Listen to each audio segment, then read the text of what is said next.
honestly, for me, the birth was like more of a result of like all the inner work that I did the whole pregnancy. And I feel like that was the main thing that I feel like is the most important thing, is to work on all of those fears and all of the things that are holding you back before the birth. Don't leave it up to the time of the birth. And like, for example, as well, because my husband was the only one there, I was like, oh, do I trust this man? Like, I really had to like get our relationship really tight for me to feel like he's going to be the one that needs to like see if I'm okay, like be there for me. I need to feel like really comfortable with him, right? It was a really good opportunity for me and him also to make sure that we were on the same page and our relationship was really tight. So we worked on that a lot in the lead up to the birth as well. So all of it was like really stuff that I was doing way before the birth. You're listening to Natural AF, the podcast exposing suppressed truths about health, reality, and human potential. I'm your host, Isaac. I'm the founder of Natural Art Form, and I'm joined by my Australian co-host and partner, Alexa, a Site K facilitator and human design coach. If you're ready to challenge the status quo and explore how the world really works while staying grounded in your deepest purpose, then you're in the right place. Thanks for joining us. Let's get Natural AF. All right, well, welcome back, folks. This is going to be a very interesting conversation with the lovely Sophia. Is it Baraldi? How do you say your last name? Baraldi. Baraldi? Yeah. Yeah. And we're going to hear some, I'm sure there's going to be some controversial opinions and ideas. We love it. We want to mix it all up here on Natural AF. And obviously, so I'm your host, Isaac. We've got Alexa in the house. Yeah. My beautiful partner. So this episode, what we're going to cover, we're going to talk about birth, free birthing. Yeah. Well, first of all, I find it really funny that when we met, so we first met you guys, well, I think Isaac did. I don't think I even saw you. Like I knew you, I saw your stall, but didn't meet you and your partner at the Living Free Festival, but I think Isaac did. And then we did another event where we, actually hung out with you and got on like a house on fire. I was like, could have chatted to you all day, but we had to be there working. And it was just so funny because I just thought you guys were just, your regular old family in the freedom movement, and you got your little stall and your online shop. And then it wasn't until we were talking to our friends from Miyoko, who we've also had on the show. And they were like, oh, we've known of Sophia for like years during the COVID period. Because I was like, how did you guys meet? Because I knew that you guys already knew each other. Yeah, they were like, oh, through social media, like back in the COVID era. And, when they were still in Japan and they were looking for more like-minded people and whatever, they came across you. And I was like, oh, no way. And then, you also know our friend Lisa Fireman, who we've also had on the show. And she's over in the States and you're very well connected. And I was like, oh, okay, I'm missing something here. I don't even think I was really on social media at that time. So I'd love for you to introduce yourself, Sophia, and kind of share a bit of your journey and how you became sort of this quite a well-known figure in this space. Oh, that's embarrassing. Oh my gosh, that's so funny. I started my Instagram ages ago before COVID. I had issues with my health, and I thought I'm going to make an Instagram to rate all of the restaurants where you can eat carnivore diet, right? So I was doing the carnivore diet. Through my journey, as I've changed, my Instagram's changed and gone through I've talked about literally so many different topics now. So it's just really a reflection of like my journey and the things I've looked into. But yeah, I started with healing a lot of my issues with diet, and that opened me up to the idea that we're lied to about, if fat's bad, eating cholesterol makes your cholesterol high, and veganism. Not that I have any issue with veganism, but I feel there's a lot of propaganda to do with veganism. That's not true. Totally. So it's not really the idea that you can't heal with a vegan diet. That's, each to their own. Like I feel like a lot of diets are really healing, but more just like the Ansel Keys, like the 7-country study where he supposedly showed that when you reduce saturated fat, that mortality rates reduce. And that was all based on like terrible, terrible science. So just that opened me up to the idea that there are conspiracies to do with nutrition, health. And so I was very open-minded when it came to other things. So then COVID came around, and I remember hearing like Zach Bush talk about how there's like millions of bacteria on us all the time. So like, why would we put hand sanitizer on? Because we're made up of so much bacteria and there's like trillions of viruses, and so why is this one virus causing us to be sick? And so a lot of that didn't make sense. So I started to look further into it. And I remember like people like Daniel Reuters, you know, the guy who wrote Can You Catch a Cold? He reached out to me once because I did a little podcasting with some other guy in Queensland because he was onto the no virus thing. And he was like, oh, I love your stuff and I'm into the same thing. So then I started making connections with people in that space. So yeah, I was very vocal at that time, which it seems like whatever now because there's so many people that believe in the terrain theory or like are onto this idea that potentially it's not, the germ theory is not all that we thought it was. But back then it was like super controversial. Like people were really upset about the terrain, like us saying that germs didn't cause disease. Like people were so mad. There was one post I did about molds not causing disease, and this was based on Daniel's work. He had found all these papers showing that it's not the mold, it's that when you have a damp environment, all of the materials off gas at like an exponential rate. And the mold's actually there trying to break down these chemicals. Yeah. So what you find is you find heaps of chemicals and heaps of mold as well. Like the mold's there, but you go into the forest and there's heaps of mold and people are not getting sick. So it's actually, we're blaming the mold, but it's all of the chemicals like formaldehyde. I mean, all of our buildings now are made with completely toxic products. Like Yeah. flooring unreal. is toxic, wall, everything. Like, Yeah. so we're turning a blind eye to that and we're blaming the mold, the one thing that is natural. Yeah. And, well, it's the I same remember basis people, of in medicine with like, oh, this certain bacteria causes this disease. And it's like, just because the bacteria is present while this person is presenting these symptoms, it's a correlation, not a cause. Yeah, it's really hard for people to understand that correlation versus causation. Like people constantly come back with, yeah, but I got sick when my friend got sick. Like people constantly say that. And I think Daniel's book is really good at addressing that topic because he talks about how many times people thought it was contagious and then they found an environmental factor and they're like, oh, we've been blaming this on a virus or a germ this whole time. And we've now found out that there was this chemical that everyone was, being affected by. So it actually, it stops us from seeing what the real problem is. We're blaming nature when it's actually all of these man-made things that are actually harming us. So when I did that post about mold, like people were so angry at that time. Now when you talk about mold not causing disease, people are so much more open up to that idea. I don't know. The human consciousness has changed a little bit regarding all that stuff. For sure. People are much more receptive to that. Yeah, so then going to a home birth, I was pregnant. I wanted to do a home birth because there's no way I could see myself in that system.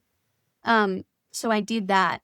And that was a really positive experience. But that was hard because I was the first person in my family to home birth. And it was very, understandably, it's like really like a scary idea, even though we've been birthing for like thousands of years and before hospitals were even here. Yeah, exactly. But there's just, once again, there's this like belief that like everyone died before hospitals were here or something. It's like all of these programs you start to see when, I'm sure you've experienced this heaps, but you see people's programming really clearly when you do something different, but you hear everyone has this same response to what you're doing. Do you know what I mean? Like, yeah, 100%. Like, what if you die? What if you die? What if the baby dies? Like, there's these really programmed responses that you get from people. Yeah.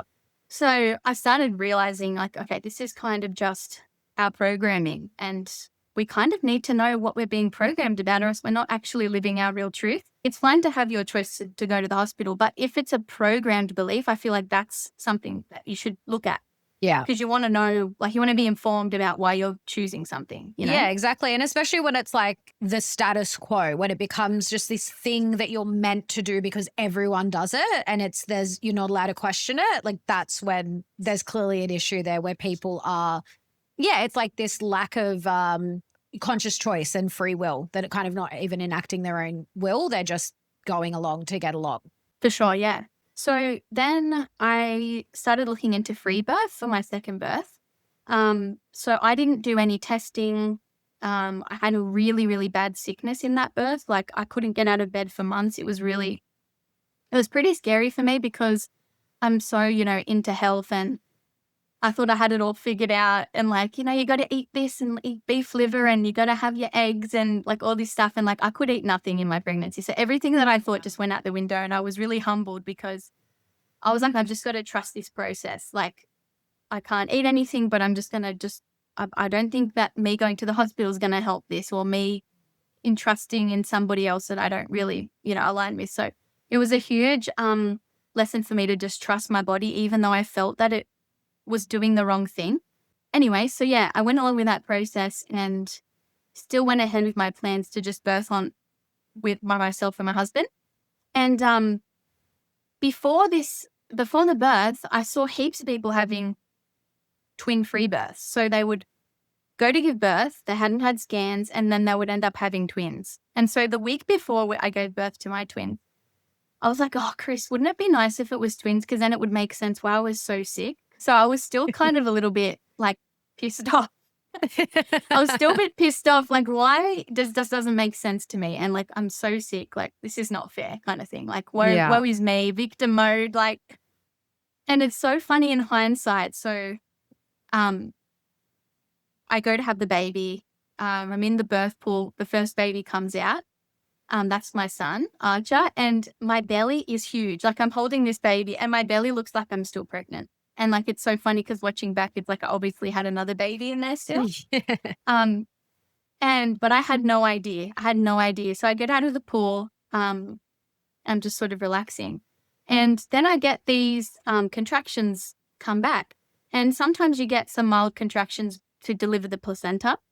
So I thought that's what was happening. I'm like, but these are so strong. Like, I feel like I need to push with these contractions, which I wasn't expecting. Anyway, I'm waiting. And I'm kind of like, okay, there's like little tinctures you can take to like help to release your placenta, which I'm kind of one of these people where I'm like, your body just does what it does. Like, you don't need to like take a thing or, I think there's a place for it. But like for me, I always err on the side of just let your body do what it's doing. Yeah. But I was obviously like a little bit concerned because I was like, let's just take the tincture. I've got it. It's plants. Like, surely it's not, it's not harmful. So I take that.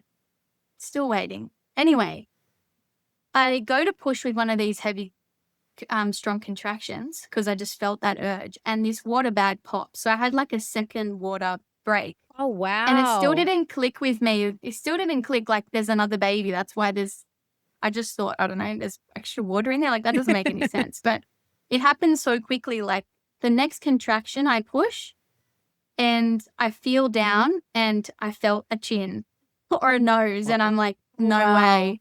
I said, Chris, it's a head or whatever. And so Chris went quick. I said, quickly start recording again because we recorded the first birth. So he started recording. So we've got the recording from that point onward. So yeah, she comes out and she was like really limp. And so a lot of people kind of got a little bit scared of the footage of that. I think we're not really used to seeing limp babies when they come out because often a lot of times in hospital they'll get that baby and they'll rub it and really like, I can't remember the wording they use, but yeah. And I don't think there's anything wrong with that either. I guess it just depends on what your approach is. But yeah. Eventually she came to, coughed a bit, and she was breathing the whole time. Just looked a little bit washed in there too, like two babies in a belly. And yeah, it was like the biggest shock of my whole life. Like I'm still trying to integrate what happened. And also, like, as I said, I thought that whole pregnancy, my body's broken. Like, how am I going to give birth? I've been sick for so long. I haven't moved. Like, I thought, you got to do movement and you got to get your body ready for birth and like your body knows what it needs to do and all this stuff. And yet I'm there just lying in bed eating like hot chips. Like you know what I mean? Like it wasn't what I envisioned that would be like this healthy birth.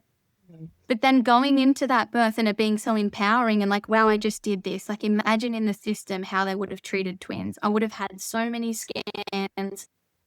They would have wanted to induce me, I assume. Like there's so many things they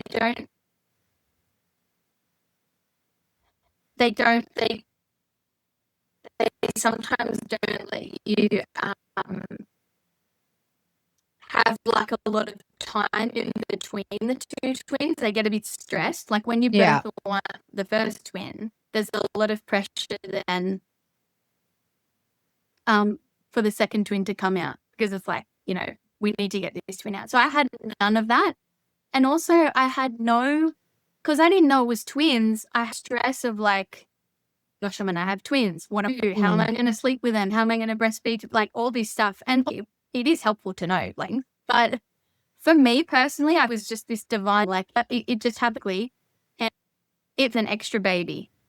And now we're just so elated that how amazing this is that happened. It was such a nice entrance into being twin parents.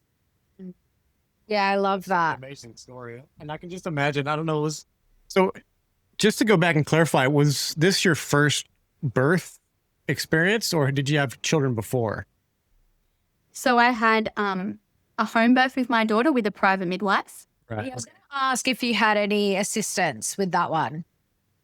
So it was probably the most hands-off sort of experience with a midwife. My midwife was really beautiful and like very very happy to do sort of what I wanted to do. Like I didn't want to do any testing or I just wanted to be really hands-off. Like in my birth, sometimes they check to see like internal examinations. Like I didn't do any of that. It was just all in my own timing. Like it was very, very hands-off. So yeah, I did have a home. So I had a good experience of birthing at home before that. So I did have that. I feel like it is sometimes difficult for women because we're so programmed with birth, like all of the movies we watch, we hear all these terrible birth stories about the hospital, like people having horrible experiences. And we don't see natural birth. So sometimes it can be really hard to have a home birth or a free birth because you've got no idea. We've got no wisdom from like elders to like tell us this is what it's like, or you know what I mean? So it's kind of understandable that people are kind of hesitant to have a home birth or a free birth. Yeah. Because you don't want to feel like you're alone or you have no idea what you're doing. That's not a good space to be in. So yeah, there is a lot of obviously research that we did and listening to heaps of free birth stories and home birth stories and things like that we did to prepare. Sorry about that. The battery was dying on me. Yeah. Well, and I've said this so many times on this show that, it's 100% because it's definitely like I can just think of almost every scene I've ever seen in a movie of birth. It's this very dramatic, like, oh my God, I'm in pain, get this thing. I mean, it's really like so disconnected, I think, from the way we're meant to birth. And I'm not saying that, I mean, because I've also heard it spoken about, and I do agree that there is something about birth that is traumatic. Like think about it. This soul's coming into a body and then it's literally being birthed out of another body. Like that is a traumatic experience, but it doesn't have to be like a big T trauma, like you're screwed for the rest of your life kind of thing. It's like, it's just a part of the cycle of life. So it's not that it's not always going to be like Isaac's heard stories of women having orgasmic births. And I'm like, that's amazing. But I don't know if that's ever going to happen for me. Like, I'm not going to have set my expectations that high, but like, it's so individual to each woman. And I think, and it's also such a rite of passage to have like, and I'm sure you would say the same thing, but most women that you talk to, like the first birth is very different to the next birth, to the next one after that. You know what I mean? Because obviously the first time, it doesn't matter how much you prepare yourself, you don't know what it's going to be like until it actually happens. Mm-hmm. And unfortunately, because of the conditioning that we receive through movies and TV and the medical system, and then people telling their birth stories, and it's now so common, I would say so much more common for women to have complicated births. And I think that's a direct correlation with the amount of medical interventions that is around birth. Because if you just let a woman let the body do its own thing, it'll happen in its own time. Like some babies come really quickly. Some you're going to labor for a day, maybe two. You know what I mean? It's so individual, and it's not like that in the medical system. It's one size fits all, and this is how we do it, and this is how it's going to be. And I think that's why so many women go into birth, especially the first time around, very fearful. And I again, I've spoken about this, I feel like so many times on our show, and just in general, is like, when you think about the birthing process, if you're in fear contracts everything. So of course you're going to have a long labor and like it's going to take forever, because if you're fearful of the process or like being in that setting, or because the doctors are telling you, and I think that's another thing too, is that I've heard stories of women that are quite comfortable at first, but they're not until they're in that medical setting that it gets really stressful, because you've got all these people around you and they're telling you these things and, we're going to have to induce you and this and that. And it just really, I think, takes the power away from the woman. But it's so nice to see that. I think there's definitely a shift happening because more and more women are turning to home births, free births, and more women are talking about it. So it's so amazing that you share your story because, man, to have twins with absolutely no knowledge of that prior is like, that's no mean feat. Like, I take my hat off to you. It's funny because I feel like it was just my path. Like I'm not, sometimes I just think it's special that I was chosen to be a twin mom because I wasn't expecting that. I feel like like birth was never really my thing in a way. Like I loved it, but I had a few struggles with my home birth with Jeannie. Like I felt that I didn't really step into my self responsibility. Like I know that I chose I chose not to have ultrasounds and all this stuff, but when it came to the actual birth, I felt really scared. Yeah. And I contracted. I was like, I don't want this feeling. I don't like it. I don't like it. I don't feel safe.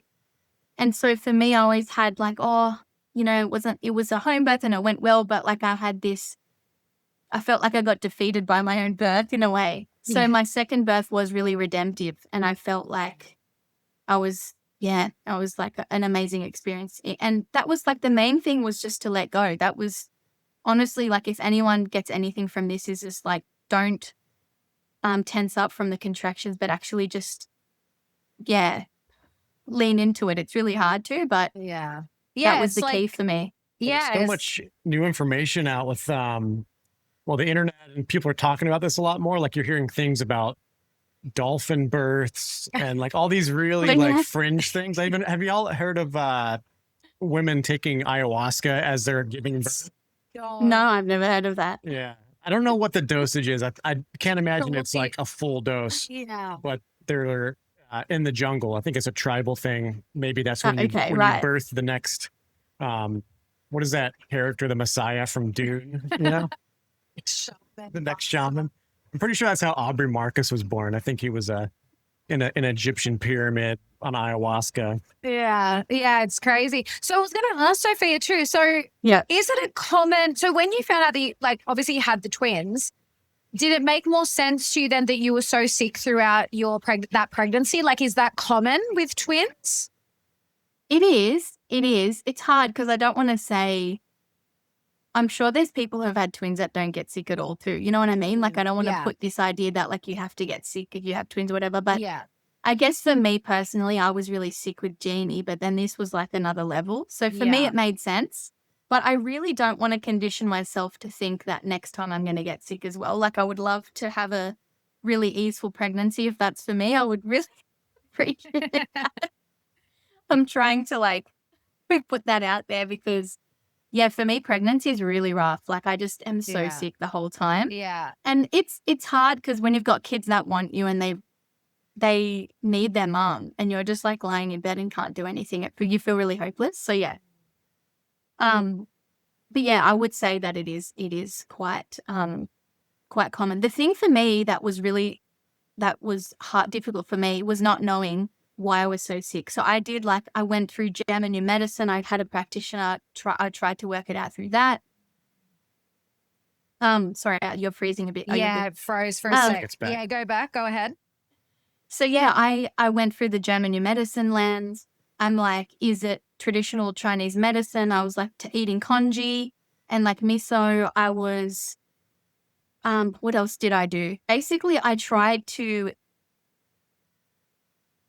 I was like, I need to work out why I'm so sick. And so for me, it was, I still really don't know if anyone has the answer about why people get pregnancy sickness. There's so many different theories about it. And maybe everyone's different on like the cause. But I definitely did try a lot of different things. And for me, it just didn't work. Well, I was going to ask, the first thing that came to my mind was, because I know for obviously it's quite common that women experience, and I don't even want to say morning sickness because it's not just in the, every woman that gets that, they're like, it's not just in the morning. But it's a lot more common in the first trimester. And so I imagine it's because, and I think they probably say that too, from the medical side of things, that it's the higher levels of the pregnancy hormone that your body's kind of adjusting to it. But then by the second trimester, you're sort of adjusted or, maybe it peaks. I don't know the science behind it, but that's the first thing I thought. I was like, well, do you have way more pregnancy hormone with twins? I imagine you probably would. Yeah. Yeah. So, Well, that's the thing. And also, like, people say, like, for me, it was a real lesson for me to, like, slow down, relax, rest. Like, I was growing 2 babies. Like, maybe I just needed to rest. And that was like, it's sort of feedback from your body, like, you need to rest or you need to receive help. Because with twins, you have to you have to be able to receive and accept help. And I'm not the type of person that accepts help. yeah. So that was like, it broke me down to a level where I was like, I actually need to receive and accept help. And so for me, I did see it that it really taught me so much. Like, I learned a lot through that process, even though I really hate to say that because I did have a horrible time. There was so many lessons for myself personally that I needed that to happen, kind of thing. Yeah. If that makes sense. So maybe there is an aspect of that, yeah, we kind of meet whatever we need at the time. I'm not sure. Yeah. Yeah. And it's obvious that it's not just a physical experience. Like, there's all this other stuff that people can tap into. Like you said, like, this is something that shifted you from being very, very independent to being more interdependent. And that's part of your soul's journey. And I think that's an amazing way. It's like, it's just quite the initiation, but then also, like, you think about it and the collective, just in your family, like you, Chris, now your children, your siblings, if you have them, your parents, like your experience forever is like marked something in their life. Like, even if they weren't there for it or whatever, they like saw this woman stubbornly be like, I'm not going to, do what everyone else expects me to do. I'm going to do what I feel is right. Like, that's a big change. That's a big energetic shift for everyone that's affected by you. And then, of course, all the people that see you or hear this interview and all that. So it's very powerful stuff. And it's very, you could almost call it like very potent medicine for the soul for people. So. And actually, I'd love to know, Sophia, like, how did your family, like, what was sort of the reaction or response from them in terms of you wanting to do things differently? Because obviously, yes, some, especially family, because it always comes from a place of love with family. Like, they just want the best for you. They don't want you to suffer. But again, unfortunately, they're very conditioned to believe that, well, if you don't go the medical route, like, it's dangerous or whatever. Or irresponsible. Yeah. Like, it's kind of flipped. It's just so weird. So were they sort of on that end of the spectrum, or were they kind of more accepting of your choices? That's such a good question. I in the more recent years, I've started to realize that, like, all of the triggers and all of the things that I believe are like my own issues and my own problems. So a lot of the times I do like to project. Like, in the past, I've learned that I project things onto people. But with this pregnancy, I really tried to just focus on staying on my own page and, like, what am I feeling about this and what am I, just try not to worry about what other people are thinking and doing, because they're just doing what they believe is right. And as you said, honestly, a lot of the times when I would get questions and comments, it was actually in love. And you know what the funniest one is, that my family was like, Sophia, have you measured yourself? You have twins. And I could have been so upset. And I was a little bit like, I was thinking, oh, as if they know more than me, like I'm the mum, things like that. But I did know, like, deep down, I knew they wanted the best for me and they were just really wanting me to make sure that everything was going well. But see, like, in hindsight, they were right. So that's why it's really good to, like, be aware of your triggers. And that's what I do now with women. Like, I'm starting to do a lot of women's circles and things, because I think in pregnancy, a lot of these like loops or like triggers that we have get really amplified, and you get really sensitive and you start to think, oh, that person think, oh, if they just believed in me, everything would go well. It's because that person, all this stuff. And, like, ultimately at the end of the day, the only thing we can do is control what we do. We can't control other people's thoughts or what they think. And yeah, I think a really good reminder is that people are ultimately, they do want the best for us, especially our family. They just may come from a different place. And how many times have we personally changed our opinion on things? Yeah. Like, if I went back 2 years ago, there's so many things that I do now that I would have been like, oh, that's not right or whatever. So I think that's kind of humbled me in realizing that everyone's on their own journey, and that's exactly what they need. And to not take those things in, to just not take them too much to heart. Yeah. Yeah. And I think like, like you said, like, I hope I have a really easeful pregnancy, someday. But, we had our friend Leah Telapia on not long after she experienced a miscarriage, and she shared her story. And, again, she works in that space. She works with mothers um, and we said, and that's just what came to mind now with you talking. You're like, I don't know why it was so hard for me or whatever. But I sometimes feel like, I mean, there's so many layers to it because, like you said, like you learnt so much throughout, each of your pregnancies and childbirths. And, there were lessons that you got out of it. But I also think there is this element, especially this time we're going through now, of the experiences I think that sometimes we're handed in life are so that we can share it with others and so that others feel not alone. And we all do that in different ways, you know what I mean? Because we all have these very different experiences. And so I can only imagine now, like if you're doing women's circles and stuff, like how valuable that can be. You as a person and your experience can be such a valuable resource for someone else or for other women, so that if they experience that, like they have someone to go to, to just, even if it's just that they don't feel so alone, because it's not necessarily about having all the answers and, because that's what the medical system wants to like test you for everything and tell you why and tell you exactly what it is. And it doesn't even have to be about that. Like sometimes it's just about not feeling so alone and having that sense of community around you, especially during such a beautiful time and sensitive time. And like whether it's, easy or not, it's still such a sacred time for a woman to go through. Yeah, for sure. Yeah, and that's why my focus now is, I mean, I'm still really into the germ theory and stuff because that's always just been, I really just love that topic. And but now I've kind of like incorporated that into supporting women because I feel like a lot of the time on Instagram, I was just kind of yelling at people and this is wrong, this is wrong. And it's helpful, but like I've just come into a lot more softness like more recently because I'm like, whenever somebody's like really soft and gentle and understanding with me, that's when I actually find that I'm feeling the safest and that's where I can actually blossom. Yeah. And so I've kind of transferred my energy into actually supporting women, helping them with whatever journey that they feel that they are in. But yeah, there is not a lot of, there is people now that are into this sort of free birth movement, anti-germ theory movement. But yeah, just being there for people who feel that they are not fitting anywhere else and they just want somebody else, like you're saying, like somebody to talk to be, because like ancestrally you'd be sitting with women all the time. You'd be hearing their stories. You might have some of these women's at your birth. These women at your birth, they'd be supporting you postpartum. So we've kind of lost that whole thing.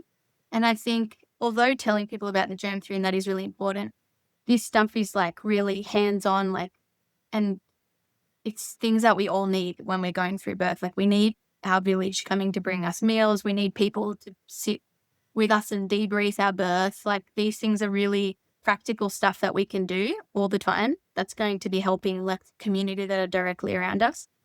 So yeah, that's where I'm kind of finding my purpose at the moment. And I do find that all the other things that I've done have kind of led me up to this point. And the twins birth really, as I said before, like I never was really into birth. It wasn't like the main thing that I focused on, but that really it paved the path for me because I had such an insane birth experience. I'm like, well, I guess there is something for me to talk about and for me to, potentially help people or, share my birth story because I feel like it is an important birth story to share, that people can feel that they can have twins at home potentially if they wanted to, or they can say no to some of the scans if that's what they feel. Like I'm not really big into telling people like don't do this or don't like fear mongering them from the hospital, but like if you don't want to do that, you don't have to do it. And here's the ways you can do that. It's really up to the individual, but just not being directed by fear, but as we said before, like informed consent, like knowing what this is all about and whether you want to participate in it. And if you don't want to participate in it, like I'm here to support you. There are people that are there to support you and that have done the same things. I love that. That's like, I was just thinking that the phrase, my body, my choice just popped into my head. And they've perverted that and they've used it to like only mean abortion, right? Only ending something, disrupting your God-given path, like this blessing, this like calling you up into a higher self. And it's like, I'm so excited for women to hear this message and to think about this and be open to exploring more. Like, what are you actually capable of? Because that's, to some people, that's like, I mean, that's like unlocking a superhero level of like trust and vulnerability coming through the other side of that. Like that's, yeah, I'm just fascinated by that. Yeah, it's so incredible.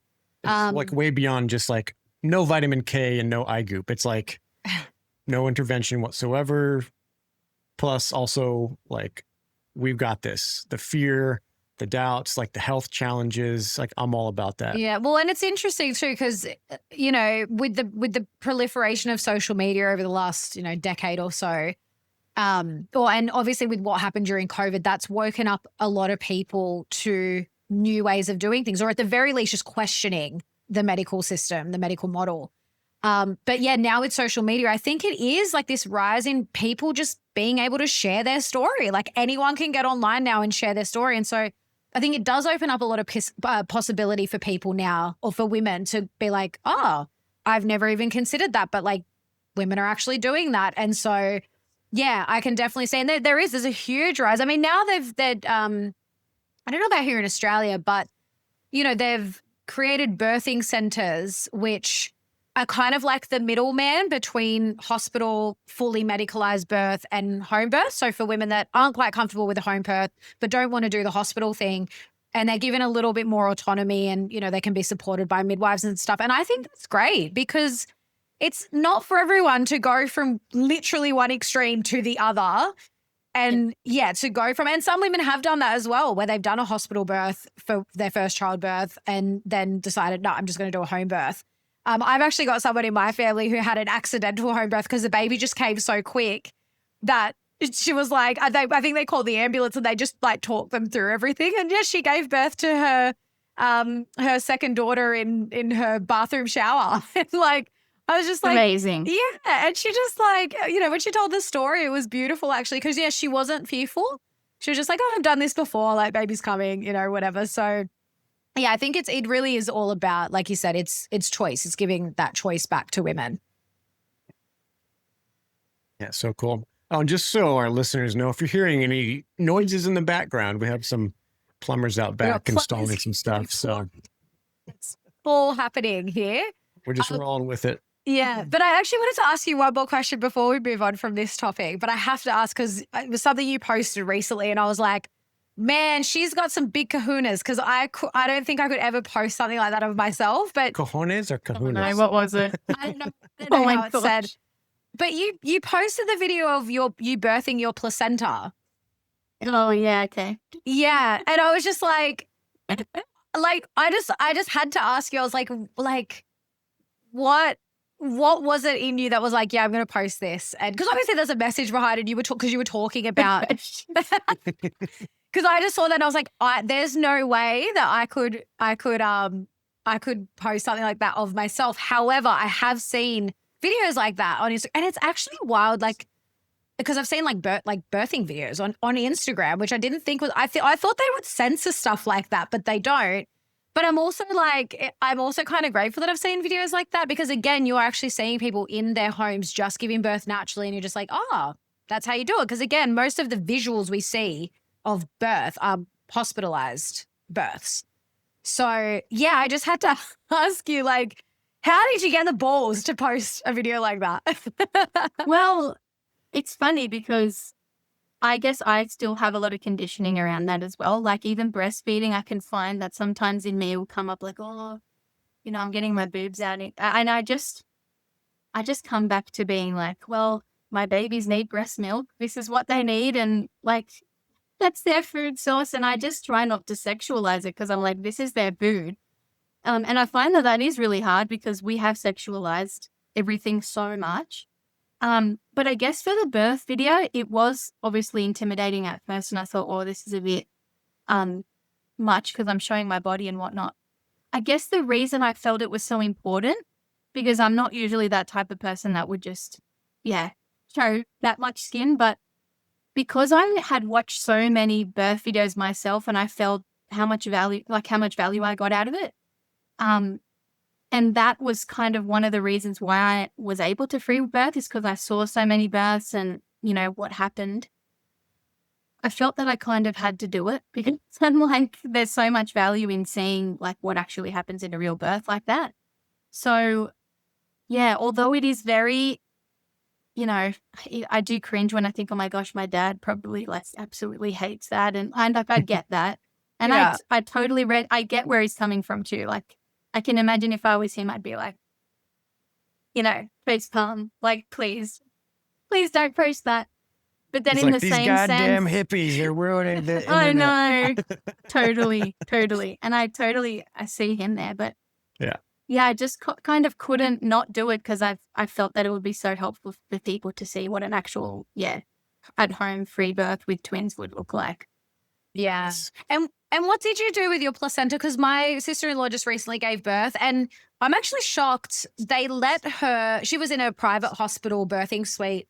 They actually they kept the placenta and let her take it home, which, some people they let you do that in a hospital, but because it's becoming so much more common now that women want to, keep the placenta. And my mum's learning homeopathy, and she just made a homeopathic remedy out of it, which I think is so beautiful.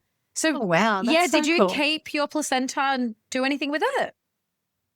Because it was such an intense time, like having 2 newborn twins, I just chucked my placenta. I think it went in the bin, like, I don't know. But yeah, no, I didn't do anything special with it.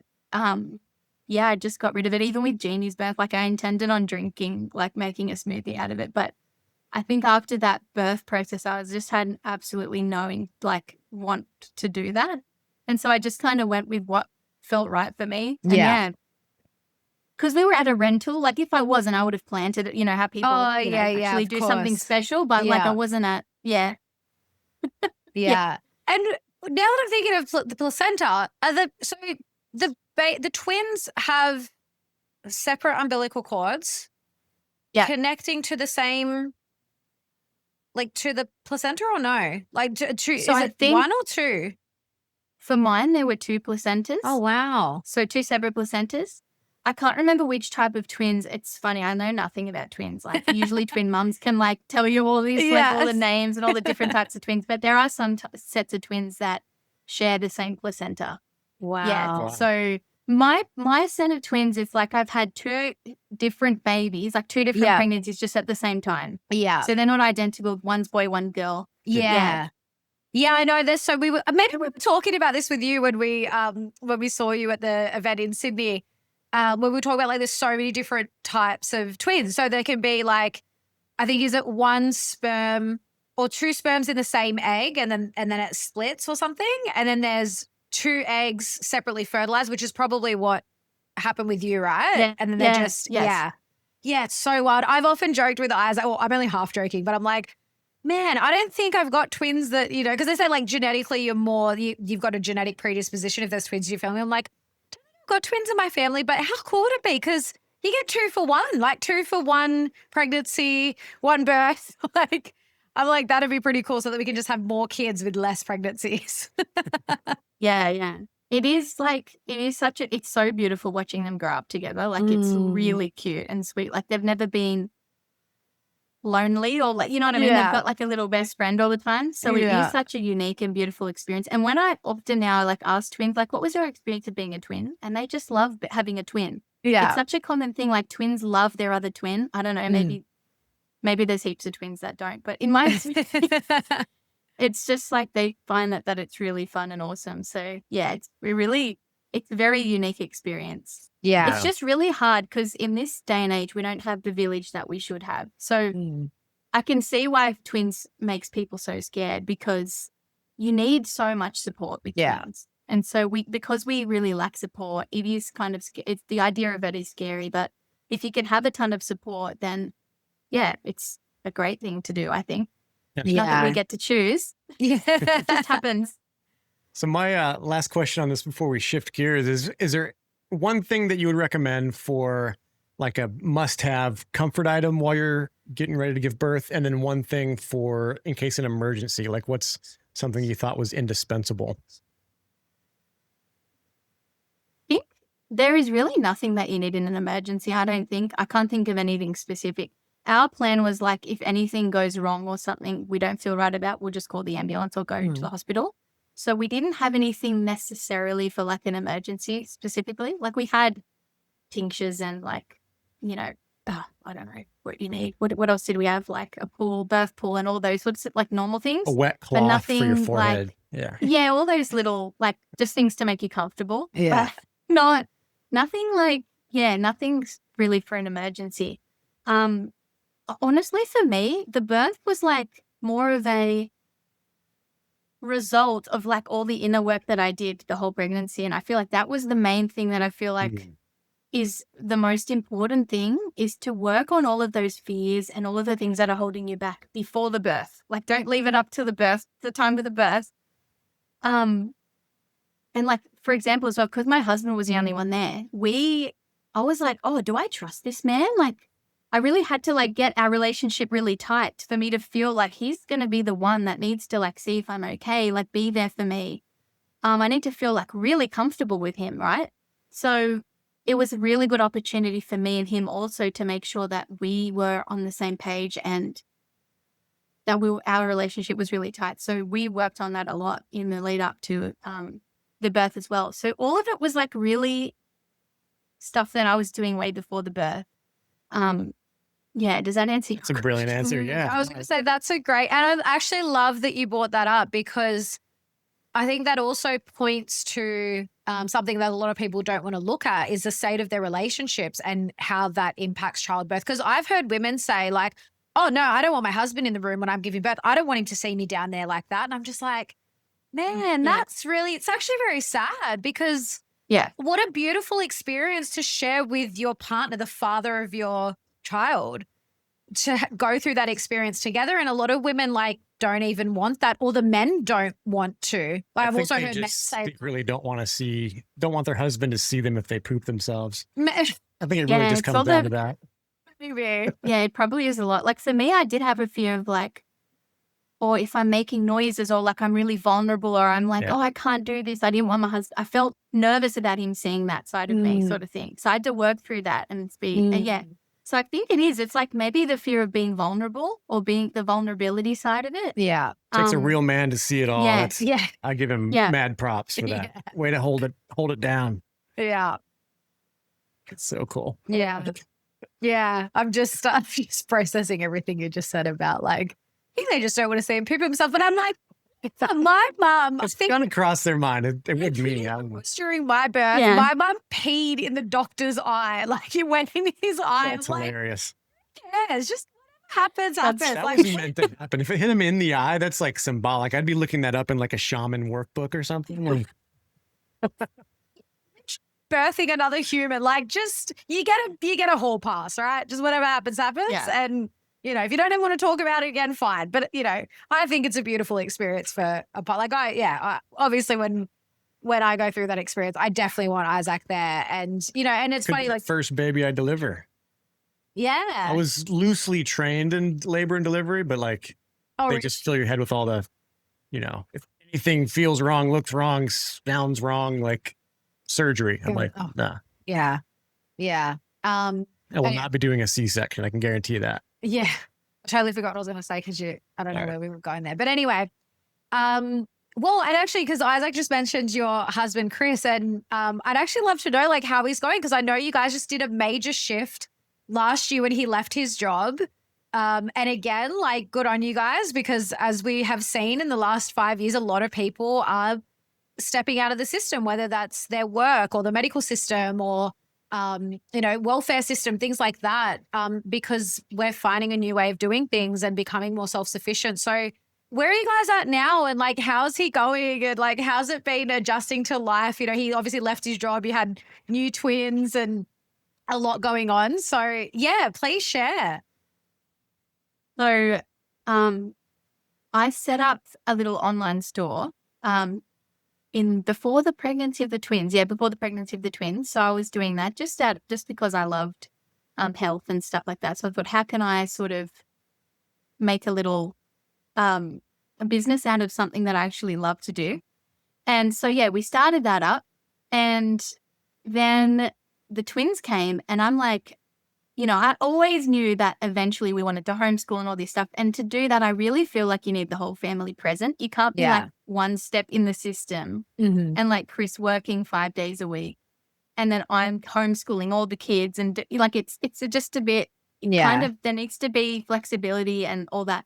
So we always knew that there was something coming. And there was the opportunity. My grandma asked me to move into her home. So we've got the help of her as well. She's got, she's really old. She's like 89. So she's not like, oh, bless her, really, physical with the kids or anything. But like, they love her. They sit with her. Like, she'll read them books. Like, it's really special. Even just that is such a huge help. And so because we're living her, we were like, well, this is probably the best time for you to leave work, and we can like work on our own business. And so, yeah, we've been doing that. I mean, we chose literally the hardest time of having like little kids who are like so fully dependent on you. But as we've gotten through like the more difficult stages, and now they're getting a little bit better at like playing and like keeping themselves busy. Yeah, we're really excited. Like, I'm obviously stepping into doing women's circles and working with women more. Then we've got the online business.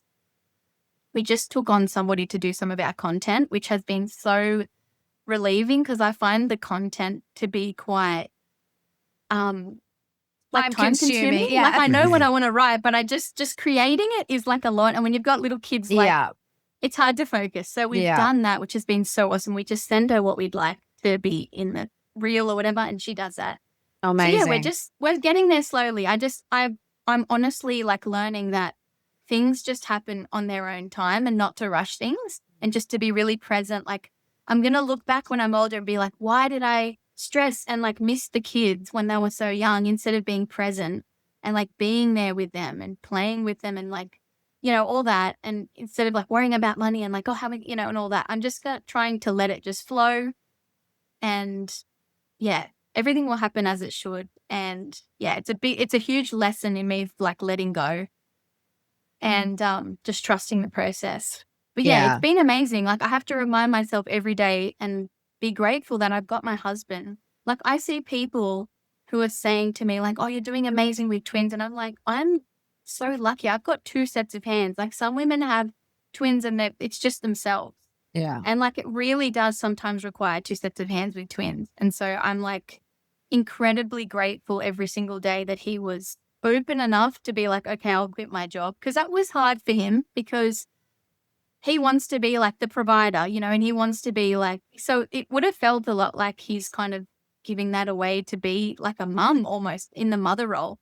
I don't know, like traditionally how, men probably weren't looking after the kids like how he is. So I do kind of see that. But also we have a son, and I'm like, I think sons need like father role models around. And a lot of the times now with boys, they probably have just their mum around a lot, and the guy, the dad's at work. So I wonder how that also impacts men growing up. But yeah, overall, I'm just so grateful, and I can't wait to see in 10 years, like look back and be like, I'm so glad we did that. And now look, we're doing like a family-led business, and it's grown, and we can homeschool and maybe travel, or who knows what's going to happen in the next few years. Yeah, that's good. And it's something that we're going to just navigate freshly. I think there's a lot of people that have this expectation of the trad life, and they want to do things the old way, so to speak, but it doesn't exactly always work out that way. The old way, we don't even really know what that is. Like, there's some books, there's some historical stuff and all that. I'm not super impressed with how they raise kids back in the old way. Like, the whole children are meant to be seen and not heard. And like, there's a lot of that, predominantly, mostly that in the West. And then the rest of it, like on the farm country, it's like, well, as soon as they can, hitch up a horse and like they're working, and like you have to survive, like a very subsistence life. But now we have the internet. Now we can communicate. Now we can create information products and help other people and support them in online communities and things like that. So there's more options. And I don't think it's just a right way or a wrong way. Like, it's difficult. And that's one of the things that I'm like, like sort of navigating as well. But it's just, it's good. You got to stay open, because we're creating a new way. Like, no one's ever been in this situation before that we know of, with the internet and breaking free from the dependency system and all that. Like it's a lot. There's a lot going on. Well, and especially when it comes to the whole trad life thing. And like you say, because you see it all over Instagram now and these people that are homesteading and whatever. And it's great, but it's a lot. Like I probably know more people that have tried it and it's a lot. Like we're on 10 acres and it's constant upkeep. And like most of our property, like we've got a forest on our property and like most of our property is like we don't actually do anything on. But it's constant upkeep. And like we used to have chickens and like when you've got animals and you can't go away because someone's got to look after the animals. And I think people have done a pendulum swing, which is understandable. Like I feel like that's just part of the human condition in a way where we're like, well, this is wrong. Let's go over here to the other side. And it's like, there is a healthy middle, and I think it is very important for, couples and families to find what works for them. Like don't throw the baby out with the bathwater. Because sometimes like you do have to keep your job for a period of time, before even if you want to leave, or sometimes it just makes more sense that one parent just keeps working for the regular income for where they're currently at.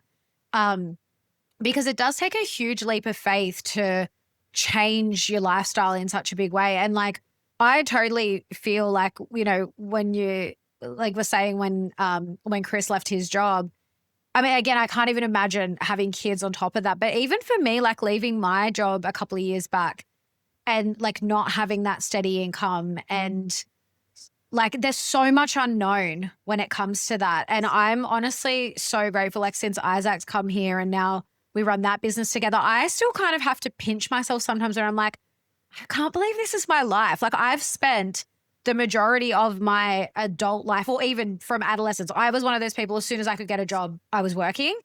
And I've spent the majority of my adult life and, late teen years working for other people.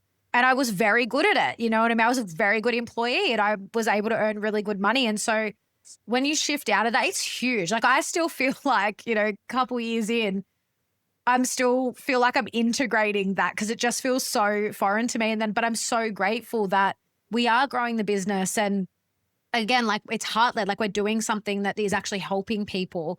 And there's just the level of fulfillment you get out of that is so different to the latter. Yeah, for sure. And like with the homeschooling and stuff as well, the kids seeing us do something that we love rather than, oh, I just do this. I go in, I do something I hate and I come out and I'm drained. Like we're normalizing that for them. That's what I didn't like about it is like, I want them to have this idea that I can do something amazing with my life and I can do something that I really love doing and enjoy doing. And that's normal. It's not normal to like sit in a job that you don't love. Yeah. So that was also a huge part of me that it's for them really. Like they have really pushed us to do a lot of these things. So I'm really grateful for them. Doing that. Yeah, that's amazing. And what's your kind of, are you guys just going to kind of, in terms of like schooling them, so to speak, like are you, what do they call it now? Unschooling? Like, is it just kind of like free flow, see what they love, focus on that kind of thing? Because how old's Jeannie now? So she would be going into school probably next year. I think she turns 5. So she turns 5 this year. So I think next year she would go to school. That's so would be the latest. That's so funny because I honestly thought she was so much older because we met her down in Sydney. And for people listening, she's just so full of life and energy and like so beautiful the way that and it's interesting actually because we said this after we hung out with you guys for those few days. I was like, see, every time we meet kids that haven't been in the system at all, they don't go to daycare, they don't go to school,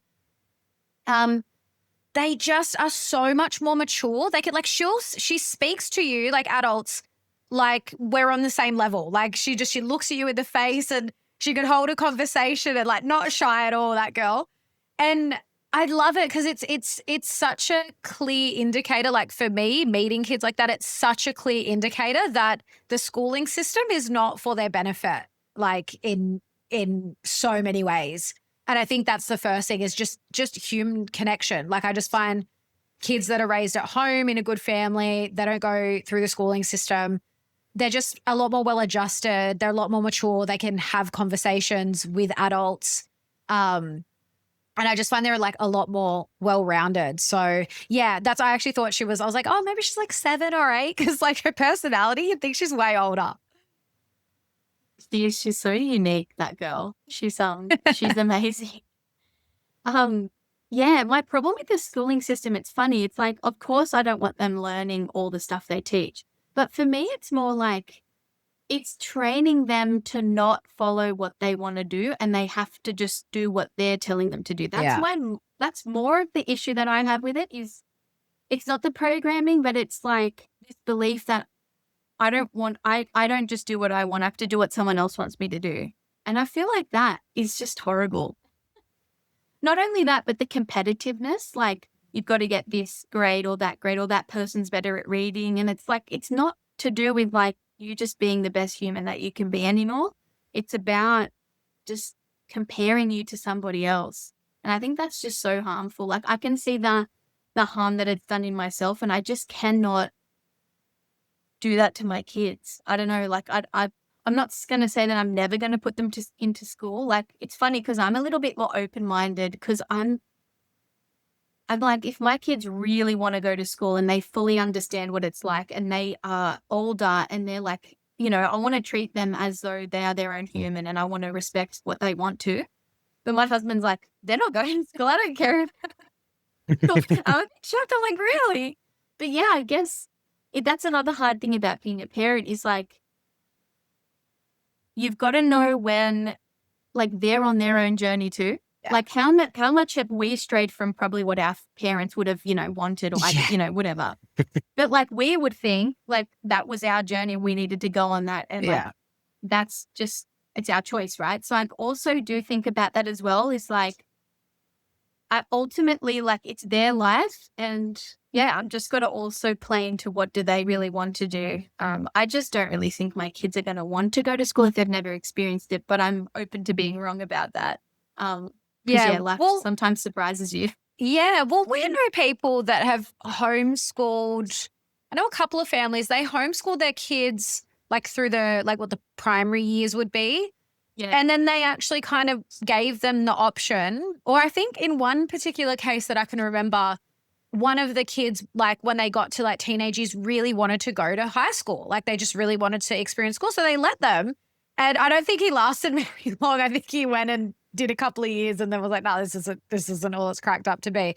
But I think it is important to give children autonomy, like as much as possible, because obviously, you can't at young ages, they've still got to have boundaries. Like kids have to have boundaries. But, when they're old enough, or just even where you can, like in the younger years, like giving them the autonomy to choose certain things, because even with you, like I went through the schooling system and I was highly academic. Like I was super smart, very good at school, but I hated school. And now I look back and I'm like, well, no wonder, because on a very deep level, I just, I hated being fenced in all day. And I remember in high school, I used to see the cars go by or people walking by outside the fence. And I was like, oh, I just want to be able to do whatever I want and be one of those people. And I think it's funny. I think that's why I entered the workforce. So like I wanted to work because, again, it gave me some autonomy around like I could earn my own money and like do what I wanted. And I think that is because it's so stripped away from you in the schooling system where everything's by a bell, everything's by someone else's schedule. Like you have to ask to go to the toilet. And so I think that's what we're going to see too with this sort of new generation of kids, especially in the freedom movement or space, whatever you want to call it, that are now being raised in this different way. I think we're going to see very different adults come out of it. Yeah. Well, I think the internet probably has changed everything so much that the schooling system is going to change as well, because like now we can work from home. Like when have we ever been able to like work from home with our kids? Yeah. Because of the internet and being able to reach so many people, like everything's changed so much. Because I always used to think, oh, I shouldn't be on my phone in front of my kids. I shouldn't be on, all that. And I do agree with that. Like we shouldn't be glued to our phones. But in saying that, if we're using our phones as a tool to connect, like what we're doing now, but also to be able to have freedom to stay home, then that is such an amazing thing that we can do. So I've stopped seeing the phone as like a, bad thing. I'm just seeing it as a tool to actually reach more people, connect with more people, and to build a business so that I can be home with my kids more instead of sending them somewhere else and, not being able to be with them. So Yeah. I've had Absolutely. to, just integrate that new belief of like, it's just a great thing that we have access to. Yeah. And I got a bit of a taste of that with growing up, because I did when we moved to Texas from Wyoming, I went to public school and then hated it and asked my mom, can I just stay home and like I'll do homeschool for like a year or something like that? I get that. I went right from like elementary school, like whatever you guys call that, into what we call junior high or like middle school. And it was very different. And you're like around a bunch of older kids, and I was a bit more shy. But I went home and I was like done schooling by noon or 1 p.m. And then I just did whatever I wanted after that. Usually there was some chores involved. My mom, she's a farm woman and we have animals and all that. So I got to learn to just work super hard. And if I could finish my work, then I could go and do whatever I wanted. That was incentive enough for me. And I'm very self-directed and self-motivated and all that. And then my daughter, and I did eventually go back to school. I came in, I was way smarter than, or tested at a much higher level at my grade than everyone else in my class, because Texas schools are awful in my opinion.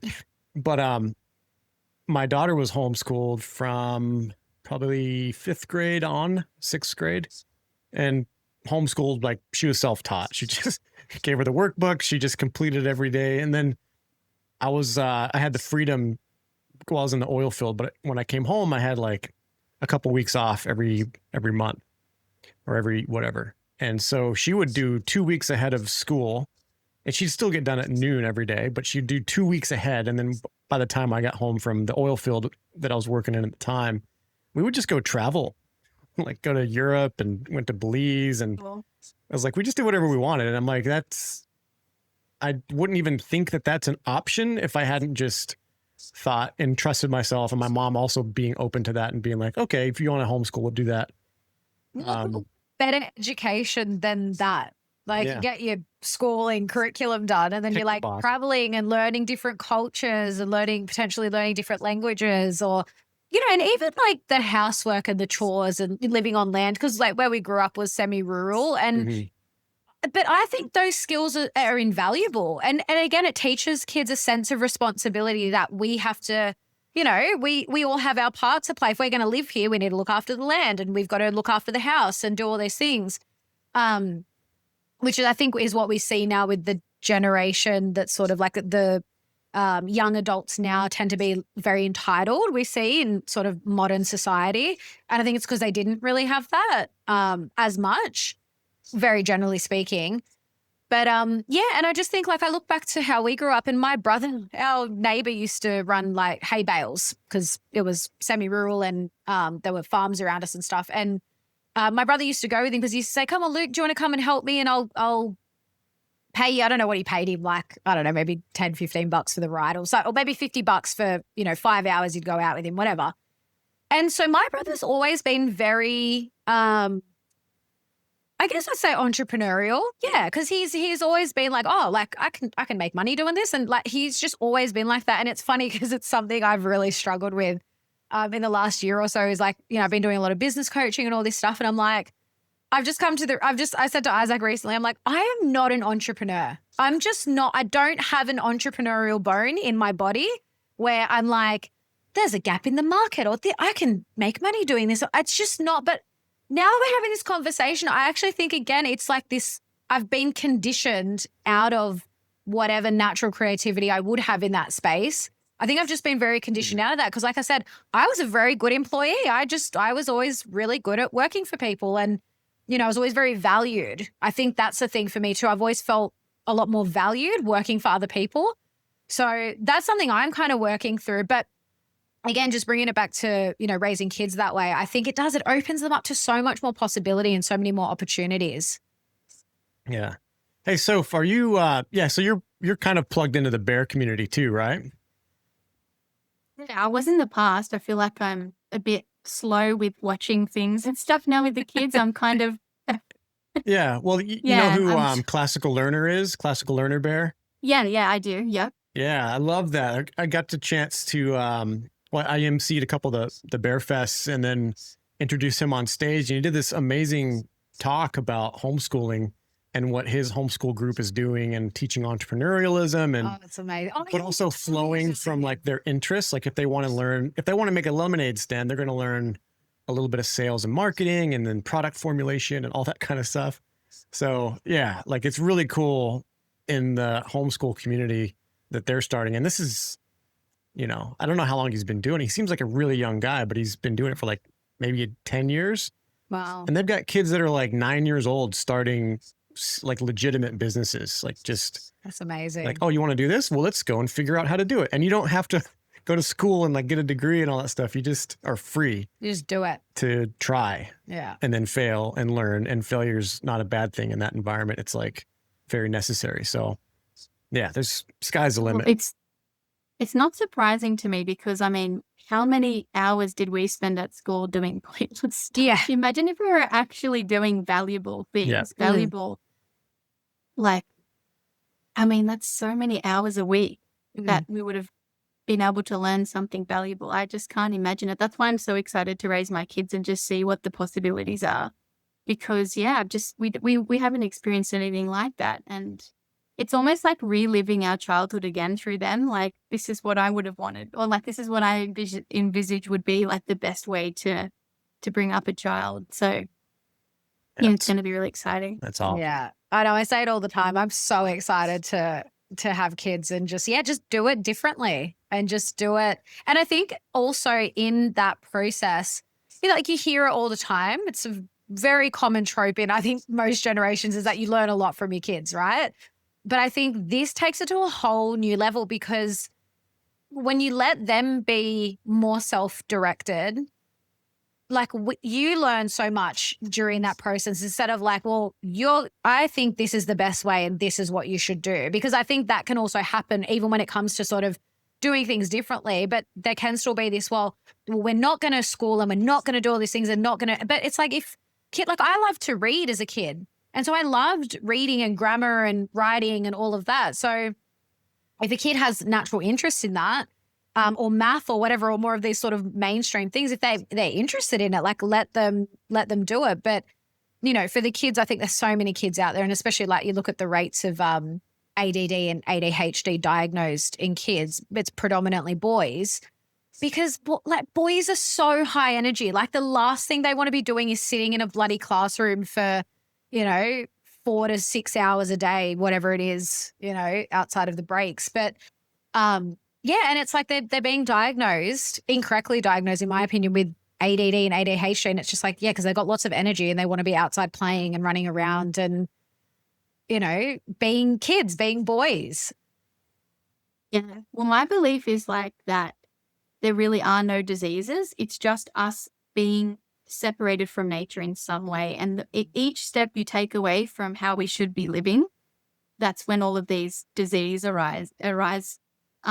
Just from that separation. So yeah, I don't really like the labels either because then I feel like you're naming it as this thing, this problem, and then we're looking at the wrong thing. So I just sort of see things so differently. But when I see these sorts of like kids being diagnosed with all of these things, I just think, well, their environment is obviously wrong. They just need to change that environment and hopefully they will just come back into balance and everything will be fine. But you were a challenge in school. Were you public school raised? No, I was private Christian school. Private Christian So school. I was going to say private Christian school from kindergarten to year 12. Yeah. Oh, wow. Yeah, you're just such a free thinker and you're just like, I don't think that's right. I'm going to do it this way. That's like, I can just imagine your teachers being like snapping the pencil. I think I was really annoying at school. Yeah, I really didn't like it. But I wasn't really much of a free thinker in that way. I don't think. Just it was more, it came out of when I was really sick, I guess. That was kind of the thing that really woke me up, I guess. It was very unintentional.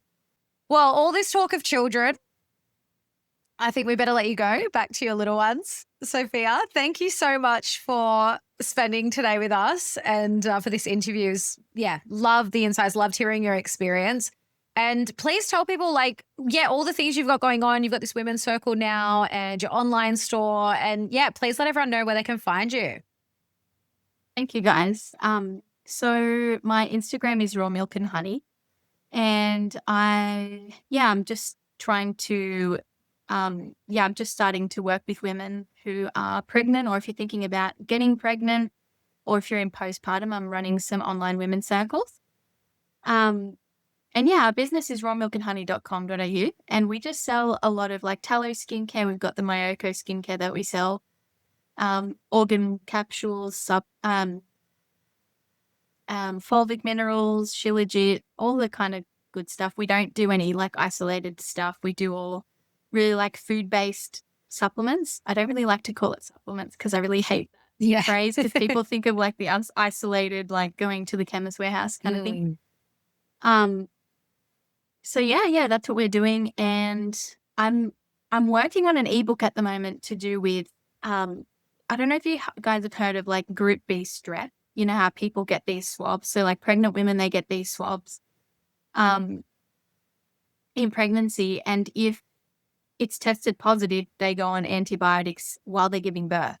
So it's a really big kind of issue. And even in the alternative health community, people are still quite fearful of it, and they have issues like declining the test, or they're like, oh, I'll just take some garlic to try and get rid of the bacteria. I'll put some garlic up there. There's all these crazy things that people do, because they just don't want to test positive, or if they do test positive, they don't want to take the antibiotics in the system. So I'm writing an ebook about actually addressing the root of this bacteria is not even harmful. There's no need for the test because germs don't cause disease, right? And so no one really has talked about this topic from the germ theory perspective. There's a lot of people who are aware that the testing and all that's a bit whatever. Yeah. But not through this germ theory perspective. So I'm really excited about that. It's nearly finished. And so I see my work kind of my love for birth and the germ theory falsification stuff kind of colliding now at the moment. Oh, sorry about that. That's going to be amazing. So that's where I'm at with everything. And thank you so much for having me. I've really enjoyed talking to you guys and getting to know you. And it's so nice just talking to people on the same page. It feels like you just know them, you've known them for ages, and you don't, you've just met them. Yeah. So that's been really, really nice. So I really appreciate that. Awesome. It's a pleasure. I love getting to know you and Chris and your kids. And it'd be really cool to hang out again. We'll see if it happens at the next Elephant Festival. I know you guys got a lot on your hands, and that's a big thing. But if not there, somewhere else. But I love getting in touch with the community and staying plugged in and supporting each other. And I love watching your journey as well. So thanks for sharing that with us. Thank you. Thank you so much. Yeah. Thanks, guys. Thank you. Thanks for tuning in to the Natural AF podcast, where we explore holistic healing modalities, mindsets, and methods that reconnect us to nature and our natural state of being. If something resonated, share this episode and see the show notes for our guest links, as well as all of our discount codes for our aligned affiliates and Natural Art Form, where we handcraft a range of organic, natural remedies to help support your body's natural healing abilities and help support the show. If you're listening on Spotify or Apple Podcasts, please take a few seconds to leave us a rating and review. And if you're watching on Rumble or YouTube, hit the like button and drop us a comment, and be sure to subscribe to our channel for the latest updates. We're not here to conform. We're here to remember what's real. So step into your power, be curious, and be natural AF.